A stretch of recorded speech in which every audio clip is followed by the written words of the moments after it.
Hey guys, we're back finally. After however many months, I'm now able to make a video after getting myself sorted mentally. Today I'm with Danny, who's a personal trainer and one of my good mates. We're going to talk about mental health in sport and also fitness side and how fitness and sport help people with mental health. If you're new to the channel, like it, subscribe, share and comment. So we're just going to give a little background of ourselves in the sport and the fitness industry. So Tom, do you want to go first? Yeah, so because I suffer with a lot of disabilities, I'm not going to go into them. If you want to know what they are, they're on my previous channel, previous video. But I started playing rugby at high school, which was junior, and then I left high school, played for Warrington Wolves disability team for a few months, and then my brother-in-law just said that he wanted to go back into playing proper rugby league, so we both went down to one training session for Woolston, and yeah, I'm now playing rugby, but that's also now got me into the fitness side and going to the gym, and Danny's helped me out a lot with all the fitness. Yeah, that's good. Yeah, so I started off playing football, basically just five-a-side started off, and then I went into seven-a-side as a young kid, and then obviously straight through to 11-a-side. So I played from basically when I was 4 up until I was about 16. Loved football, never thought I'd love any other sport. Then obviously through school played all different sports, played for the school team, things like that, and then when I was 16 got signed for Warrington Wolves handball. From there then got asked to play for Liverpool, so I went down and training with them, played for them for a year or two, then played for Cheshire, and then went on to the England camp with Ace. That's where I then found sort of fitness. So there was a coach there, strength and conditioning coach called Kerry, who was probably my main inspiration to getting into personal training. Struggled with eating, so obviously when I was younger I had an eating disorder, so when I come into them playing sport at quite a high level, I started to really struggle with getting the energy to play, sort of train 4 or 5 times a week and play at the weekends in a full tournament. So that's why I then had to do a food diary, training, strength training. I was put away from the other lads to do mobility, flexibility work, loads of different things like that, and that's what really got me into health and fitness. I've asked a few people if you could send in questions for us to talk about. The first question is, has the pandemic changed your habits such as eating, training? If yes, how? Who wants to go first, me or you? You go first. So with my habits such as eating, training, if yes, how? Well, there's days when I just can't be bothered doing anything, and I'll be really down, so I'd eat more. But then once I've eaten more, I'm actually I don't like what I've done. So then the next day I'll be doing nearly a full day's worth of training, just going out for a run, getting a resistance band, just sweating to try and just make myself look better. But also because I play rugby, I have to keep up my fitness and my stamina for when we get, oh yeah, you can go back, so then I'm not the one falling behind. Yeah. So for me, it's a bit of both really, because obviously the first lockdown, I think I had 30 kilograms of weights. Tried to buy weights online, there was literally nothing. So for me, my training in the gym is a lot more on the strength side, so 5x5, 5 sets, 5 reps, a lot of strength work. And obviously coming to 30 kilograms, there wasn't anything I could really do for my strength training. So instead of obviously getting down about it and beating myself up, I moved over to the side of trying to get as lean as I possibly could. So obviously my nutrition changed, I cut my calories right down. I was doing more sort of high intensity work, going on runs, which I don't think I've done since I played football and handball. And for me it's been, since obviously I sliced my hand open, which stopped me playing handball, that since then I've not really done anything more fitness wise. It's all been sort of strength and bodybuilding work and things like that. So for the first sort of half of the pandemic, I sort of went into that way. And then obviously my mum, my sister, my dad, my auntie who lived with me was all off work. So we just then spent more time sort of with them. Still training in the morning, still eating what I could, but having a drink and stuff at night and relaxing and chilling out. And just having a bit of time off training. And then obviously this last sort of lockdown we've just had, I opened a PT studio. So obviously I had a lot of kit in there, so luckily I've been able to train in there. So again, I've gone back to my strength training, increased my calories again. I'm back up to the weight I was a year and a half ago. So for me, it's a bit of a mixture of both. Yeah, so next question, guys, we've got, have your views changed to the point of wanting to give up sport because of the uncertainty of how things have panned out? Do you want to go first, Tom?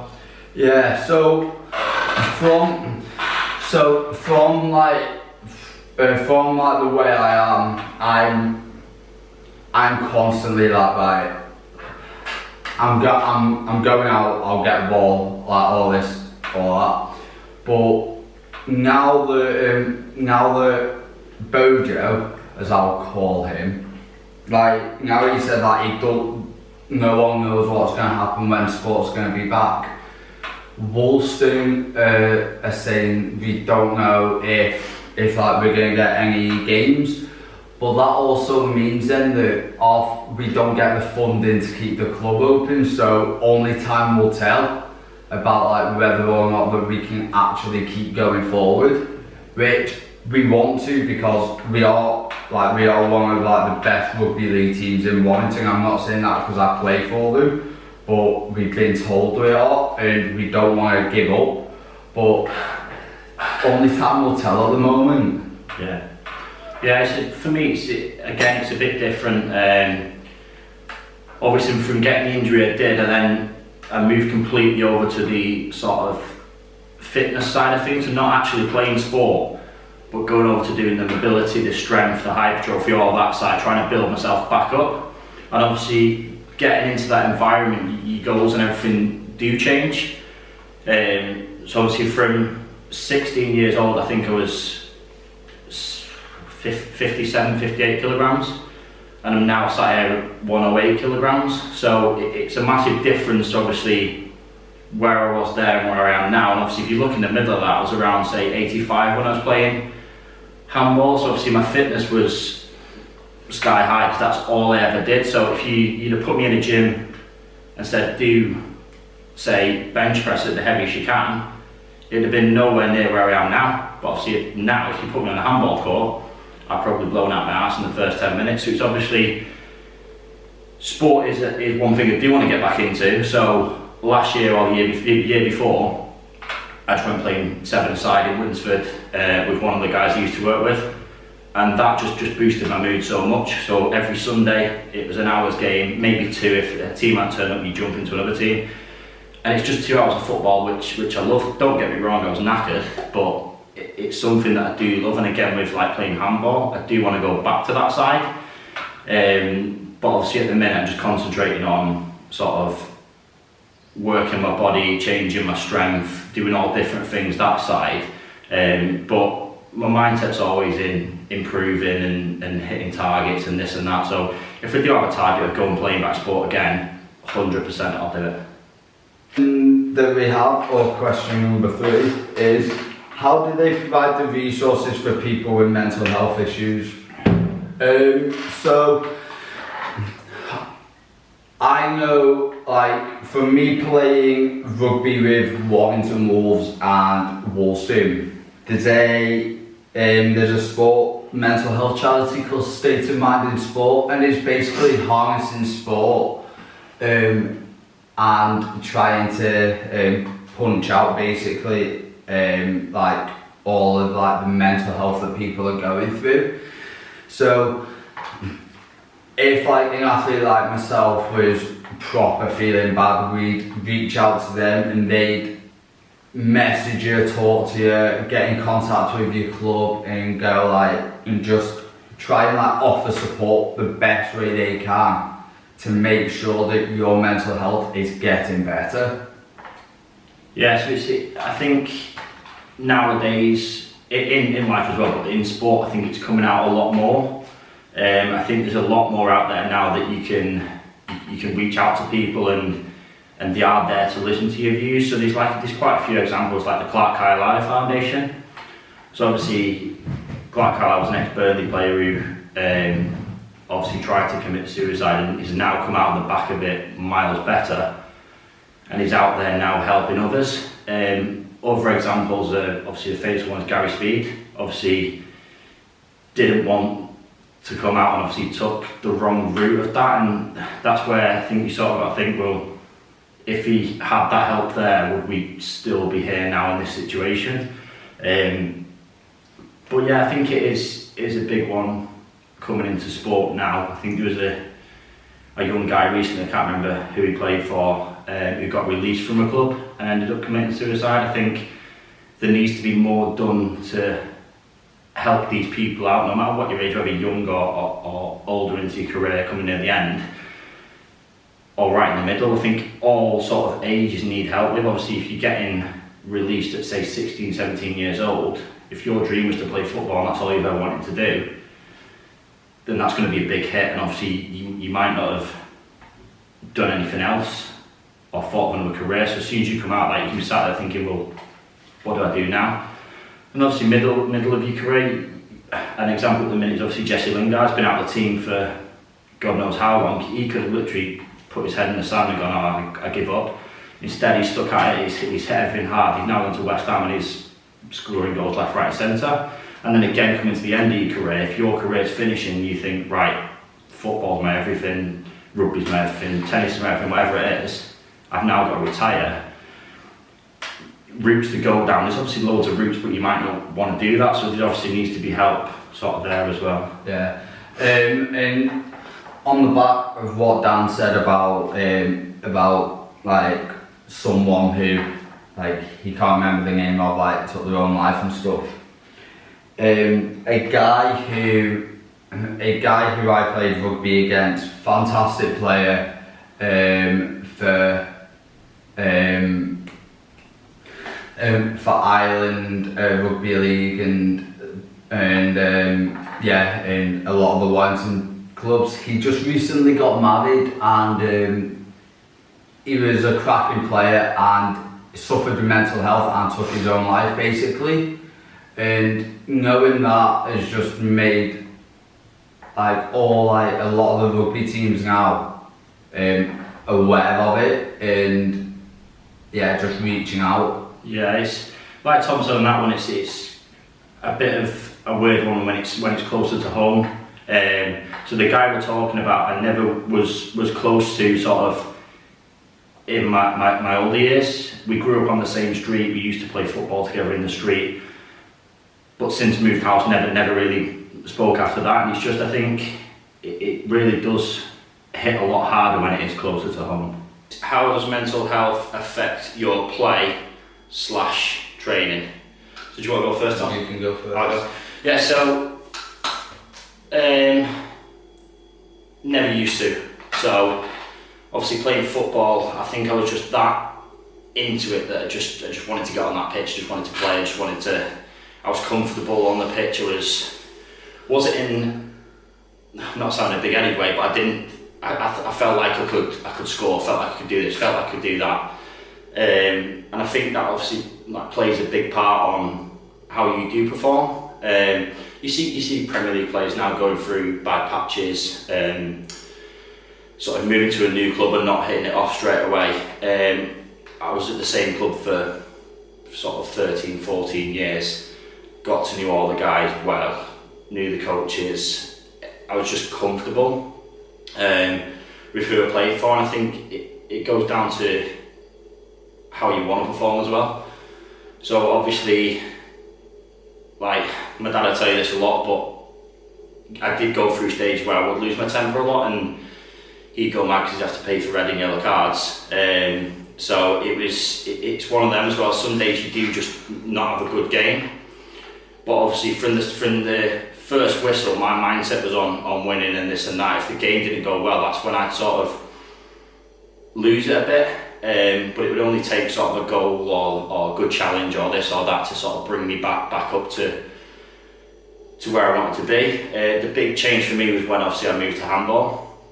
For me, when I started playing handball, really enjoyed it. I was playing with the guys from my school. We'd all started at the same time, no one had heard of it before. When I then progressed obviously to Liverpool, Cheshire, on the England camp with Ace, that's when it became a lot more difficult to me. There was guys there who've been playing since they were 4 or 5, like I had at football, who in a good way massively opened my eyes to think, wow, like this is different, this is tougher. I remember going to, we were playing all different teams in Cheshire and England, and the games, say we were winning games or we were losing by 1 or we were drawing. I remember we went to Germany in Ochtrup, and I remember playing that first game. I think we got beat about 35-0. And the standard out there was just much better, but I always remember in that game just thinking, I don't want to be on this court now, I don't want to play. And that was sort of a tough one for me to sort of get into with handball, but the more I got into it, the more I then enjoyed playing and wanted to play, and I had sort of the desire I did when I played football. With regards to now on the training, it's a lot different than sport because it's just me, I'm on my own. Obviously sometimes I have a training partner or whatever, but it's my goals, I'm doing what I want to do, where I want to go. And I know if it's like in football, if I don't play well, we can still win. If I don't play well, someone else can score those goals. Whereas with my training now, if I don't, say, do them extra 2, 3, 4 reps, if I don't push myself that extra 10 minutes, it's me that is affected. If I then go home and obviously don't eat the right foods, or if I go out drinking every night, then I'm not going to achieve my goals. So I think now as well, it's, no, I wouldn't say pressure, but I am sort of putting it on myself to achieve these goals, to push forward, to get where I want to be. No one else can do it apart from me. Like with me playing rugby, it helps me like to get all my anger out, because you take it out on the opposition. So when you tackle him, you just put so much force on him, and anger is a factor of mental health. Like it just badly affects you. But I've been in situations before the game where I've just been so down that when we've been warming up, when there's been kicks, I've dropped every ball because my mind's not focused. And it got to one point where my coach called me out in front of the whole team. And I said, what are you doing? He was like, I just want you to speak to the whole team. And he said, what's the matter? And I turned around to him, I was like, I'm just in a really bad place at the moment.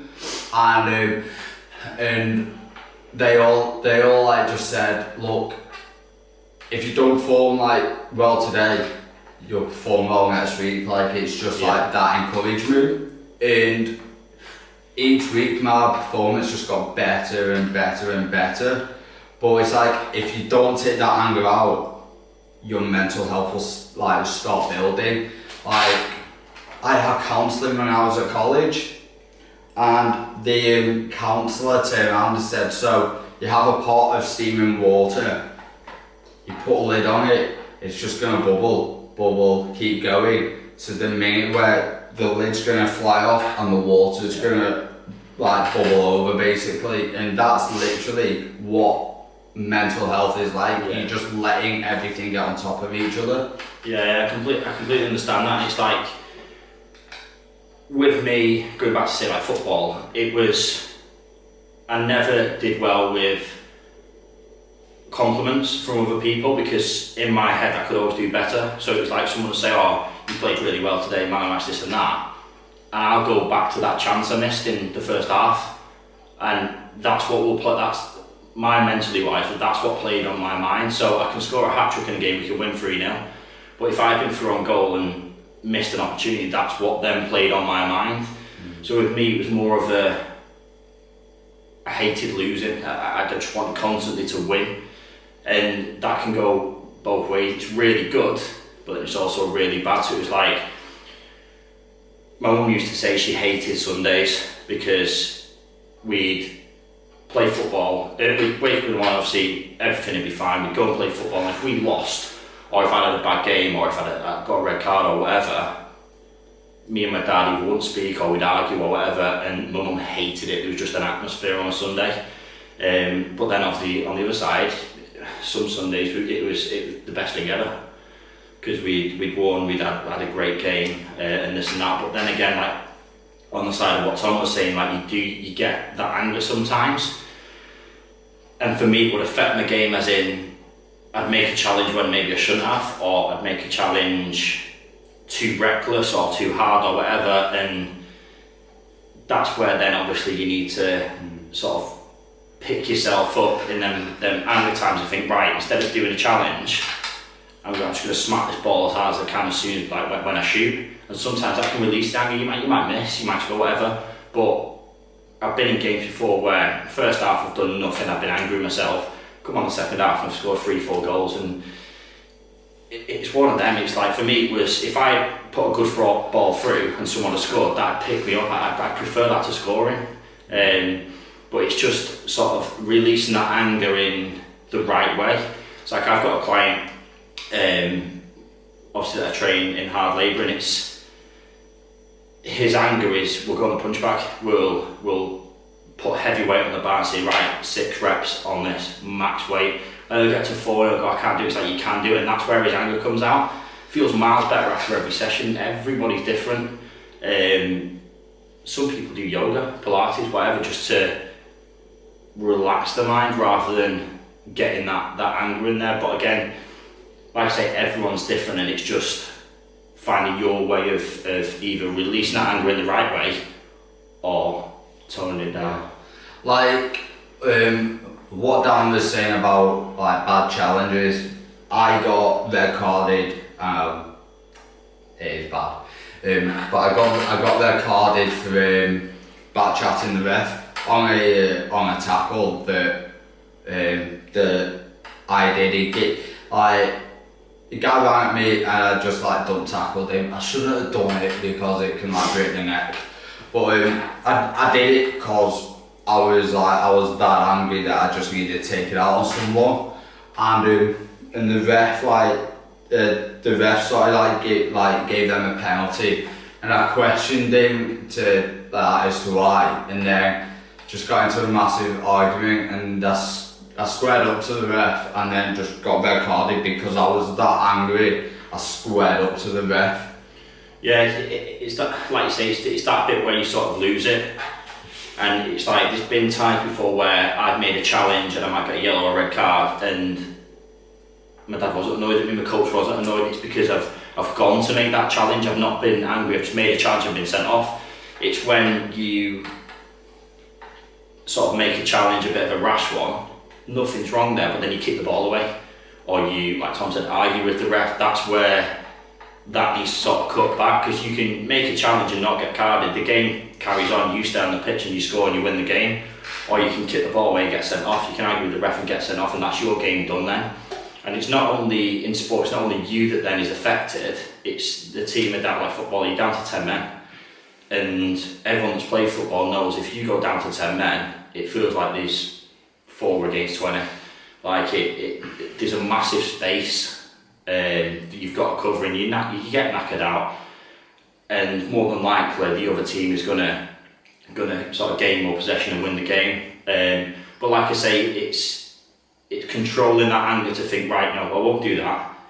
Getting back in the game and using that sort of adrenaline and push and anger to do something positive with it, like score a goal or something like that, and it will just completely change your mindset. Question 5 is, what can cause athletes of a professional level and amateur level to suffer with mental health? Well, From a professional level, there's a United left back called Alex Telles, Brazilian player. He's good in it, Yeah.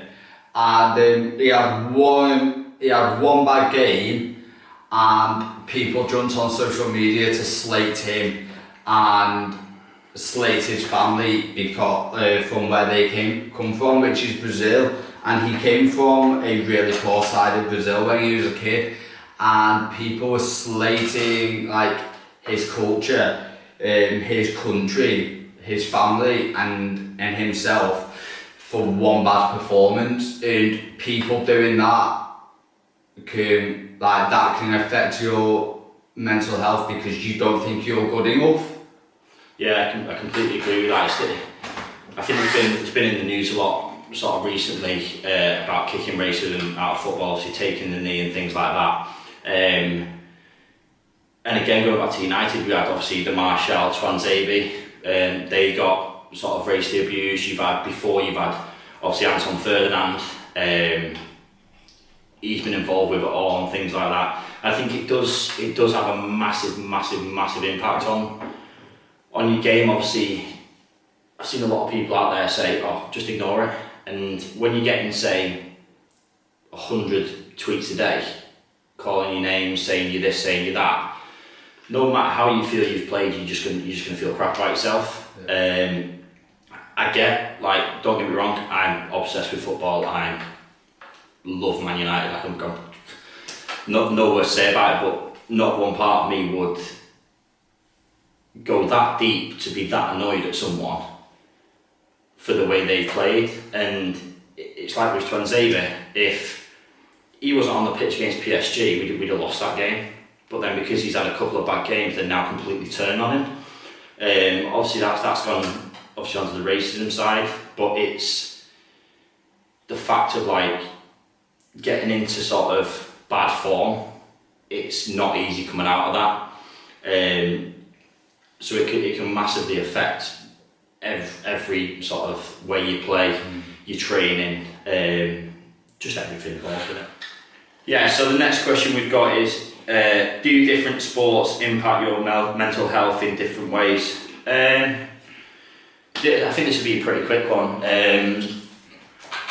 Well, going back to that question, I think it's more of what sport you enjoy, what sport you would prefer to play. Don't get me wrong, like I love most sports. I've played most sports. I've played most sports at quite high levels. But if you put me on a football pitch compared to a badminton court, I wouldn't be too fussed with like playing badminton. But with football, I'm so obsessed with it and I love it so much that I would think differently going into a game. When I was in uni, I got asked to play for different teams. I played for the netball team, volleyball team. When we was playing, don't play netball, couldn't play that. When we was playing volleyball, it was a lot different for me. I'd never really played it before. I enjoyed it, but I wasn't that interested or into it. Obviously, I want to win everything I do, so I wanted to win, but it just didn't have the same feeling as football and handball did. Yeah, like I look at it like you things like boxing, you like rugby, all like the high intensity games or sports. You can that can help you because it can make you focus more on the sport that you're doing, and that will then put your mental health to one side. So you'll be feeling good about yourself when you're playing, but then when you finish, it'll drop back down. So things like boxing, rugby, football, things like that can help you in a good way, and that's why sport is promoted a lot. Like even now, like during the pandemic, people are like posting videos of fitness, like like you started your YouTube channel on fitness, to get those people up and moving to help improve their mental health. Like we're in a group chat, aren't we, for work, and mostly everyone on there is just up and active, and we're all sending screenshots of like how many miles we've run a day and things like that, aren't we? Yeah, I think that's a good thing as well, obviously having people around you, because there's, say, like I'm quite lucky in this lockdown. I've got all my family at home. When obviously moved back in with mum and dad, there's a lot of us there. No matter what time I go home, there's people there I can talk to, this and that. I think if I still lived on my own, I think I would have suffered a lot more, wouldn't have that interaction. I like talking, I like speaking to people, I like knowing what people have done, things like that. And I think it's that side of it as well.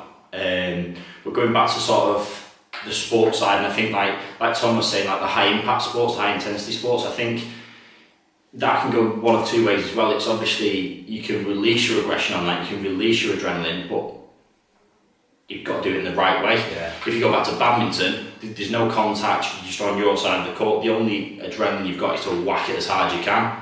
But again, that's not the best thing to do in that sport. Obviously sometimes it is, but it's how you can release it in your sport in the right way. And like Tom said, I remember waking up on Saturday, Sunday morning, whenever the game was, and sometimes we'd even drive down to the pitch and then get told it's cancelled. I remember that day I was moody as anything. I just didn't want to know anything, because that football in the morning just set me up. I'd wait all week for it. We'd train on Tuesday and a Thursday. So I've got one day off, train, one day off, train, one day off, and then we play. So I sort of had that fixed. So when a game was cancelled, I just hated every second of it.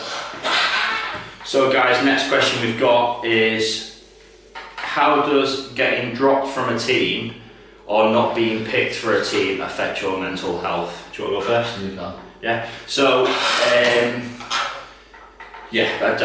don't think there's much worse when you're playing as not playing.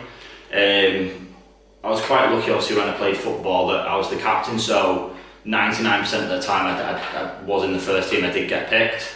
Then coming into sort of handball, I was a rookie coming up, and there was a lot of guys who were there and I was there. So mentally wise, that pushed me to want to get in that team, want to push forward, want to, without sounding horrible, make someone else not get in the team. So it did drive me quite a lot, but I always remember a time when I think it was, I want to say 3 times, I went to Cheshire trials for handball, and I just felt like I'd done everything I could. I was scoring, I was doing everything right. There was just one part of my game that I just couldn't hit right, and all 3 times I was dropped. I wasn't picked for the game. Best mate Liam, he was there every time, got in the team, and again that's another thing that can affect you when you sort of both come up together, and then one goes that way and one's sort of stalling. So that did affect me that way, but then obviously just give me the drive to push again. So the next time come, I can't remember where it was. I think it was Northgate Arena, or I think we went to Chester, and it was trials again, and just everything I did just went right. Got picked for the team, and then went to tournament, and I think I just had like the worst games of my life, which again then affects you, because you're then thinking, right, well, I'm not going to get picked next time. I've been picked, they've given me this opportunity, and then I sort of fell at the last hurdle. Yeah, like Dan said, it does put you like really down. I remember we had this massive tough game coming up, and I trained for that so hard, and there was one guy who just didn't train at all, never turned up training. I got dropped for him. And that just made me feel so down, knowing that they dropped me for a guy worse than me, basically. And I questioned him, and they went, "Oh, because we're giving him playing time." And the thing is though, if you want to win, you need to put those turn up to training. And I literally was in a mood for like nearly a week, because I was like, was there something that I did wrong in training that I didn't get picked for? Was it this, was it that? And that was building on my mind. But it happens, and you know, they know who they want to play, they know who they don't. Yeah, see that's going on quite like a selfish point of view here. That's one thing that I think is quite tough, where you say, if you don't turn up to training, you don't play. But we had some players who were absolutely unbelievable, would be in your first team every week, but they didn't come to training. And there's quite a few times where they didn't turn up to training, they played on a Sunday, and there's guys there who've been to every single training session who couldn't get a game. So it is one of them. It's quite tough, because you've got to think of, you want to win the game, but then you've got that side of people who they turn up every week. But obviously, more thinking about it now, you think, oh, I really do feel sorry for them guys and how they was treated in that way. But obviously at the time, I was like, oh yeah, I completely we're going to win. And you don't think about the guys who are stood on the sideline for 90 minutes every week, like freezing and not getting a game, or coming on for the last 5 minutes. But when you sort of 12, 13, 14, 15, all you want to do is play football and you want to win. So as long as you're on that pitch, that's all you really care about. Yes, the next question we've got is, how does your opposition / competition affect your mental health? I don't know about sort of mental health, but mentally going into a game, say if you've got, my Sunday league team that I played for was then playing Man United, you're obviously going to think in that game, well, this is Man United, we're going to lose, or we're not going to win, or we're going to have a tough game, whatever your mindset, it can massively affect the way you play. So obviously if you think, oh, we're going to lose, well then you will, because straight away you've got in your head, we're not going to win. Whereas if you think, I'm going to give this my all, no matter what, I'm just going to push as hard as I can, and you lose, you're going to feel completely different, because you give all you can. Like I say, in sport, there's 11, 12, 13 players on a pitch, depending on your sport. You could have 10 players who have a bad game, one who has a good game, or you can have 11 players who have an unbelievable game. And obviously, an amateur playing a professional team, it is quite tough. I remember we went to Carrington Park, and one of the lads' dads booked a training session there for us.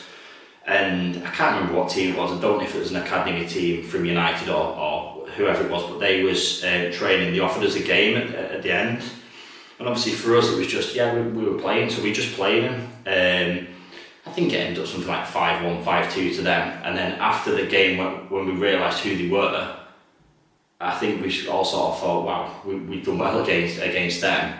But I think obviously if you'd have said at the start, this is a United Academy team, mentally you would stress a bit more and think, wow, we're going to struggle here. But because we just thought it was a random team, we just went out there and played like we normally do.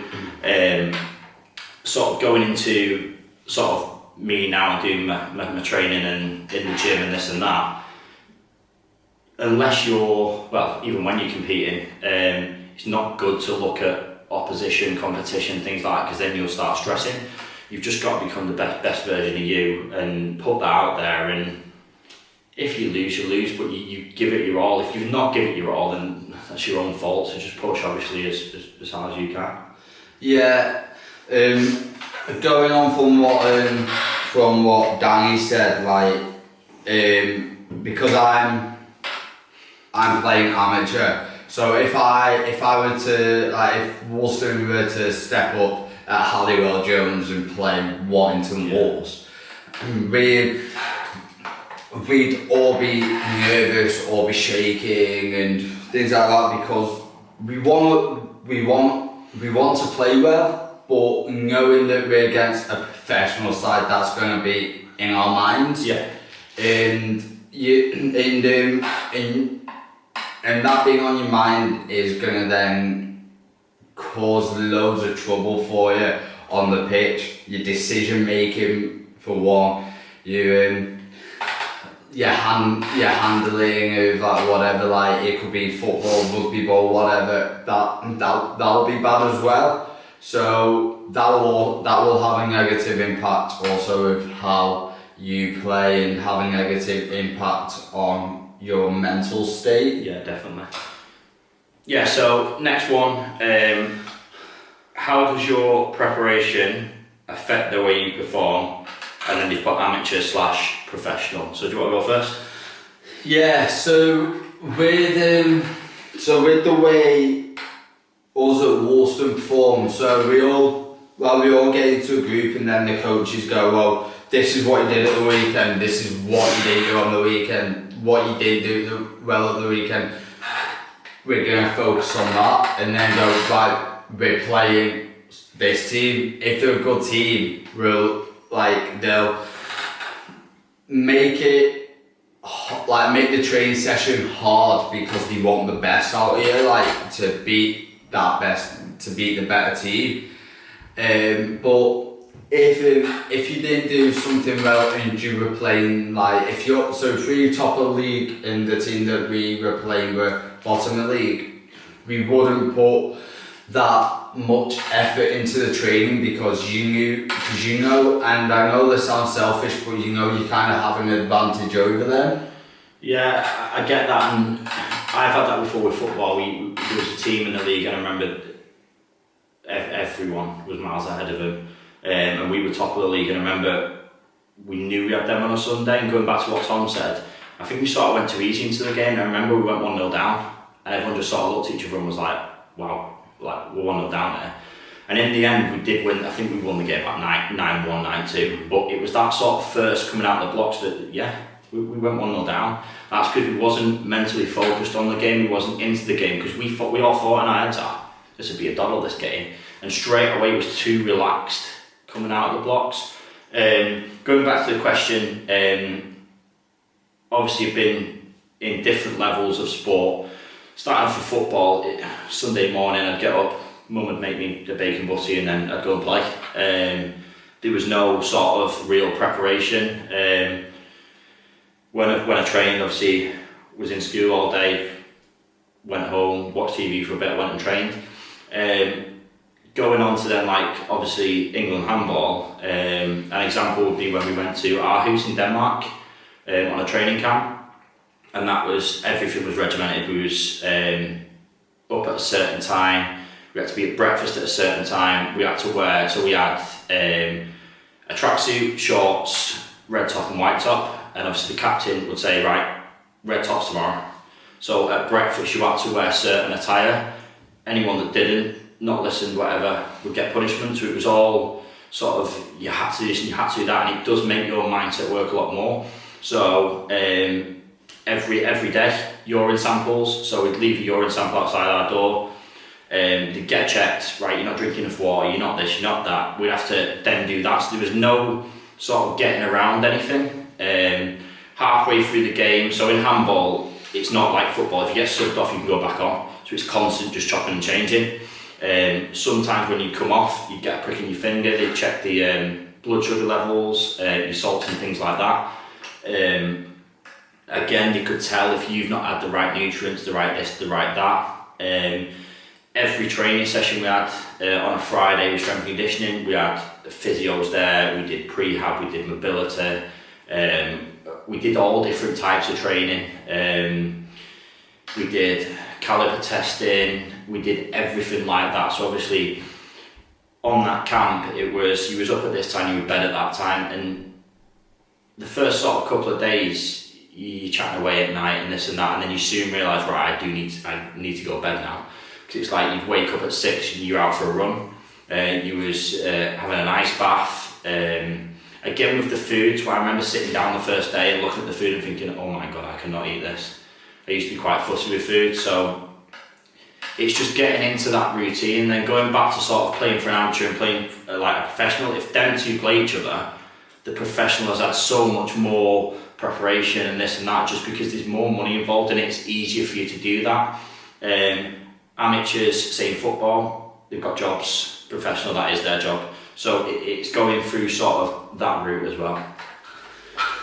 Right guys, that's it for the sport and mental health video for you guys. What we're going to do is we're going to now go into more mental health and stuff in mine and Tom's lives, what we've gone through, how we've overcome it and things like that. So what we'll do is we'll post this one as part 1 and then the next video will be part 2. And at the bottom we're going to put both of our YouTube channels, so I'll be putting Danny's and Danny will be putting mine. So just go on there and have a look for part 2, and we just hope that our stories are then able to help you along your like whatever you're going through. Yeah, definitely, and obviously if you like the video, give it a like, and in the comments if you've got any questions, I'm sure me and Tom will be doing more videos. If you've got any questions that you want answering, any videos you want to see, just drop it in the comments below, and I'm sure we can get it done. Yeah.